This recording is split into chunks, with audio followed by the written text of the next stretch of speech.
Good morning అండి అందరికీ.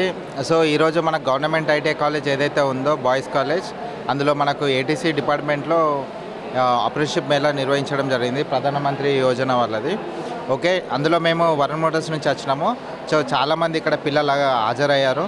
వాళ్ళ యొక్క ఉత్తీర్ణతను బట్టి, వాళ్ళ యొక్క టాలెంట్ని బట్టి, మన స్కిల్స్ని బట్టి ఇక్కడ జాబ్ సెలెక్షన్ అనేది జరిగింది. పెద్ద ఎత్తున పిల్లలు వచ్చారు ఇక్కడికి, ఐటీఐ పిల్లలు.